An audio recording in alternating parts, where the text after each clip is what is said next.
Hello दोस्तों, Simra voice में आपका स्वागत है। आप लोग वीडियो तो देखते हो लेकिन सब्सक्राइब नहीं करते हो। चैनल को सब्सक्राइब करें, वीडियो को लाइक और शेयर करें। धन्यवाद। पेश है वो पागल लड़की की रियल स्टोरी। यह कहानी एक कल्पना मात्र नहीं है, यह एक ऐसी लड़की की सच्चाई है जिसने जीवन भर संघर्ष ही किया, जिसने अपनी जिंदगी को सफल बनाने के लिए अपने आप से, समाज से झगड़ा किया। धामपुर वह शहर है जहां पर उस लड़की का जन्म हुआ था। उसका नाम बड़े प्यार से रिंकी रखा गया था, पर कोई नहीं जानता था वह लड़की अपनी किस्मत में क्या लेकर आई है। जब वह 2 साल की हुई तो कोई भी बात को समझा नहीं करती थी। उसकी माँ हर दिन उस लड़की में परिवर्तन देखा करती थी। वह छोटी सी बच्ची के मुंह से माँ शब्द सुनने के लिए तरसा करती थी, पर उसकी माँ को यह नहीं पता था कि उसकी लड़की में कुछ कमी है। एक दिन अचानक से उस लड़की को दौरे पड़े और वह जमीन में लौटने लगी। यह देखकर उसकी माँ घबरा गई और भागकर डॉक्टर के पास ले गई। डॉक्टर ने चेक किया पर उस लड़की की परेशानी को समझ नहीं पाया और दूसरे डॉक्टर के पास भेज दिया। इसी तरह उसकी माँ ने कई डॉक्टर के पास जाकर अपनी बेटी का इलाज कराने की कोशिश की। सभी डॉक्टर यह बात समझ नहीं पाए कि बेटी को क्या हुआ है। वह लड़की बोल नहीं पाती थी, न कुछ समझ पाती थी। माँ बड़ी परेशान हो गई थी। बेचारी घर घर में बर्तन मांजकर और इडली की दुकान लगाकर अपने बेटी का इलाज कराया करती थी, क्योंकि उसका पति निकम्मा था, कोई काम काज नहीं किया करता था। माँ ने हिम्मत नहीं हारी और फिर डॉक्टर के पास ले गई।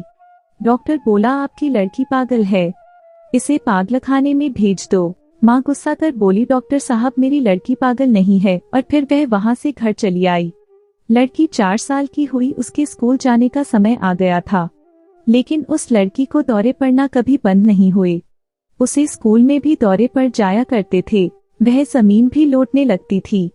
कभी कभी जब वह अपने दिमाग पर काबू नहीं कर पाती थी, उसे अंदर से कई प्रकार की तकलीफ होती थी। उसे स्कूल के बच्चे हमेशा परेशान करते थे। सीधी साधी भोली भाली सी लड़की। उसे क्या पता था कि उसके दिमाग में परेशानी है।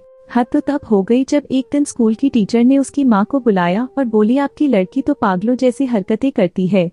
उसकी माँ बोली, टीचर जी, मेरी बेटी पागल नहीं है, वह बस बीमार है। पर स्कूल की टीचर कहाँ मानने वाली थी। उस लड़की को स्कूल से निकाल दिया गया। माँ परेशान रहने लगी। फिर दूसरी स्कूल में दाखिला कराया गया। वहाँ एक टीचर थी, बहुत अच्छी टीचर। उसने उस लड़की को पढ़ाने की जिम्मेदारी अपने ऊपर ले ली।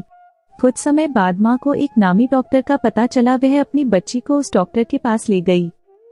डॉक्टर ने चेक किया और बताया कि आपकी लड़की पागल नहीं है। नाम बताओ जिसने इस लड़की को पागल कहा है, मैं इसे ठीक करूंगा। बस इसके पेट में एक पटार है जो धीरे धीरे इसके दिमाग में चढ़ने की कोशिश कर रही है, जिसकी वजह से इसको दौरे आते हैं। मैं इस पटार को निकालकर नए तरीके से इलाज करूंगा। डॉक्टर की मेहनत सफल हुई, वह लड़की ठीक हो गई। लेकिन डॉक्टर ने बताया, यह लड़की अपने दिमाग से और अपनी उम्र से 2-3 साल पीछे चलेगी, पर यह जरूर पढ़ेगी और लिखेगी और बोलेगी भी। फिर स्कूल में टीचर की मेहनत रंग लाई। धीरे धीरे वह लड़की पढ़ने लिखने लगी। इस तरह उस लड़की ने अपने जीवन के कई उतार चढ़ाव देखे और बीए पास कर ली। लेकिन लड़की के भाई बहन उसके ठीक हो जाने पर भी उसे पागल बनाना नहीं छोड़ते थे। आसपास के मोहल्ले के कई लोग उसे पागल पागल कहकर बुलाया करते थे। वह लड़की हिम्मत नहीं हारी। जब वह पूरी तरह ठीक हो गई तो उसके बड़े भाई ने उसके ऊपर पहरा लगाना शुरू कर दिया। उसे बाहर छज्जे में खड़े होने नहीं देते थे और उसकी पढ़ाई लिखाई पर भी पाबंदी लगा दी गई। वह लड़की पढ़ना लिखना चाहती थी और आईपीएस अफसर बनना चाहती थी, परंतु उसकी माँ और भाई ने उसकी कोई इच्छा पूरी नहीं की और उसकी शादी कर दी। शादी होने के बाद भी उसके ससुराल में उसके सास ससुर ने उसे आगे पढ़ने लिखने नहीं दिया। घर की जिम्मेदारियों का बोझ उस पर डाल दिए। वह लड़की अपनी इच्छाओं को मारकर अंदर ही अंदर घुटती चली गई। उस समय टेलीफोन का जमाना था, इसलिए वो चाहकर भी इंटरनेट में पढ़ाई नहीं कर पाती थी, और जब मोबाइल का जमाना आया तब तक उसकी पढ़ने लिखने की उम्र निकल चुकी थी। फिर भी उसने हिम्मत नहीं हारी। फिर आया फेसबुक। उसने उसके माध्यम से अपनी पहचान बनाने की ठानी। उसे कविता, शायरी, लेख लिखने का काफी शौक था।